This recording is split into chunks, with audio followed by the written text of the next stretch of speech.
তোমার বিয়া করছো তোমার মা কি মাইনা নিব? কি রে আজিজুল? হ্যাঁ এটা কেরা? কেডা এটা আমার বউ। হ্যাঁ, তোর বউ কবে বিয়া করছ? কবে বিয়ে করছি মানে এই যে আজকে বিয়ে করে নিয়ে এলাম। বাচ্চা সহ কি বিয়ে করছো? হ্যাঁ বাচ্চা সহকারে বিয়ে করছি। তোমার মাই জানে? না মাই জানে না, আমি বাড়ি যাইতেছি আমি। সি সি সি যাও। হ্যাঁ, নু এলাকা দিয়ে মেক মারি গে। কি আর মাইক মারতেছো? তুই মেক মারবো না? ঠিকই বাচ্চা তো সহকারে বলছে। প্লান পেটে নিয়ে বিয়া করে নিয়ে এসত মেক মারবো না? এই কি দে এলাকায় যে খবর কই গে। হ্যাঁ তোমরা তো মাইক মারা ছাড়া তো আর কোনো কাম নাই, বুঝো নাই? তোমরা সব কাজ এইটা। মানে তোমরা করবারাঙ্গা আমরা মাইক মারলে দুধ তাই না? পুলাটা কোনে গেছে তোমার কইলাম যে একটু খোঁজ খবর নিয়া হো। ও আমি আন্দা কোনদি কোন মি যামু কসে দি তুমি কোন মি যাবার কও আমারে হ্যাঁ কোনে গেল সকালবেলা বাইরে হইছে আমারে করে 5000 টাকা দাও দে দিনে দে। এই যে দাই বসছি হ্যাঁ আব্বা আইয়া পড়ছি। মা হ্যাঁ, তোমার কি কইছি না বুঝছো? ওই যে তোর একটা বন্ধু যাইছিল তার বোন এটা হ্যাঁ বাচ্চা পেট হইছে তা তোমার স্বামী কো? স্বামীটা মা এই যে অ্যাক্সিডেন্ট করে মারা গেছে, মারা বুঝছো? গেছে। আজকে এই যে এক সপ্তাহ হইলো। হ্যাঁ রে ইল্লাল্লাহি ওয়া ইলাইহি রাজিউন। তো তোমার স্বামী যে মারা গেছে একটা বারও তো আমাকে ফোন করলা না। এবার পোয়াতি মানুষ আছে ভালো হইছে নিয়ে আইছে কটা দিন থাকুক। বাচ্চা ওর কি কয় মাস? মা 9 মাস। 9 মাস, তাহলে 1 মাস টাইম আছে। তাহলে তোমার বাপের বাড়ি তুমি যাই না? মা শুনো, তুমি বাপের বাড়ি যাইতে গেলে মায়াটা অনেক ভালো, বুঝছো? তা আমি কি করলাম যে এক সপ্তাহ তো কয়েকদিন ধরে নিয়ে আসছিলাম, ওর দেখলাম যে ওর সমস্যা বেশি, পরে তো আমি বিয়া শাদি করে একবার তার আমার বাড়িতে নিয়ে বসছি। কিছু আগ করে রয়েছে কে? হ্যাঁ আবার কো? বিয়া করে আমি বাসায় লইয়া পড়ছি। আরে মা ও মা, কি হইলো তোমার? ওইবো মানে কি দেখ তুই যে কামটা করছ এই কামটা হই না তোর মা কি ঠিক থাকে? আরে কি করবো মা, এটা দেখ অসহায় একটা মানুষ, বুঝছো?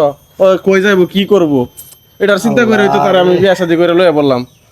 ও মা, শোনো ও মা, শোনো হাই এই তুই আমার ধরবি না, তুই পুরা নামে কলঙ্ক। কার পাপের ফসল? একজনের বউ বাচ্চা এলা তুই বেত একটা ছেলে তুই লেখাপড়া করছ, কদিন পরে তুই দামি আনা চাকরি পাবি, তুই কার বউরে বিয়া করেছ? আল্লাহ গো, অসহায় মানুষ কিছু কিছু টাকা পয়সা তো চালাইতে তুই পেটালা মহিলা বিয়া করে নিয়েছিস কে?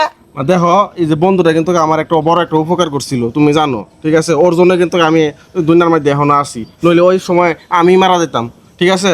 আর দেখো এই যে ও মায়াটা অনেক ভালো, এই যেটা চিন্তা করে মনে করো যে আমি একবারে বিয়ে শাদী করে। এই তুমি বাইরো, তুমি বাইরো, তুমি তোমার বাপের বাড়ি যাও। না মা আমার দেখছো? মাইনা নেন। আচ্ছা রে না, ওরে বাবা রে বাবা, তোমার আমি মেনে নিমু। তুমি কোন লজ্জায় তোমার বাচ্চা পেটে ওর টাইম হয়েছে এত বড় একটা পেট, কোন শরমে তুমি আমার পোলা হাতে বিয়া বসলা? হ্যাঁ কি করো এলাকার পুরা যে মানুষেরা কি- কাম কইরা বালাইছে আর মাইনে নাও গা এলাকার মানুষেরা কি জব দিব? আমি কিবা করে মেনে নিমু? কোন সাহসে তুমি এই কথাটা কইলা? নাও মাইনে মাই যে কি করলো না করলো সেটা দেখে লাভ আছে? মাইছে কত জনে কত কথা কইবো, আজকে একবার না খায় তাই কেউ খবর নিছে না, বুঝছো? আর একটা ভুল করছে, আর মানুষ যত কথা মানুষের কথা কানো নিও না, ঠিক আছে? আমি কোনো মানুষের কথা কানে নিবো না। আচ্ছা তোর বন্ধু একজনে নিশা মিশা খাইছে, হ্যাঁ না ওই জায়গাতে তুই যাইবার লইছিস, হ্যাঁ তোর পুলিশে ধরে নিছিল, হ্যাঁ ওই তোর বন্ধু যাই কইছে যে ওর দোষ না আমার দোষ, সে তোর লিগাল হয়ে তোর বন্ধু 3 মাস 4 মাস জেল খাটছে, সেই জন্য ওর বন্ধু মারা গেছে, তোর বন্ধু মারা গেছে, সেই বন্ধুর পরে বিয়া করা লাগবো। ঠিক আছে আমি মাইনে নিছি তুমি মাইনে নাও। এতিম মানুষের মাইনে নিলে আল্লাহ খুশি হইব, বুঝছো? মাইনে নিছো তুমি? আমি মাইনা নিবার পারবো না। না নিলাই যে আমি মাইনে নিয়ে ঘরে নিয়ে গেলাম নো নো মা আর নুসে তোমার মা কইস না নো। তুই পোলা নামে কলঙ্ক। হাই রে আল্লাহ রে, কত শখের পোলা আসছিল, আমার কত আনন্দ ফুর্তি করে তোর আমি বিয়া শাদি করামু, কোন তো আর একজনের বউ প্যাডনেট হয়ে আইছে, আর একজনের বাচ্চা আমার পোলাই পালবো নাকি আমার সহ্য হবো শাশুড়ি হিসাবে? আমি কি মাইনা নিমু না আপনারা কমেন্ট করে জানান।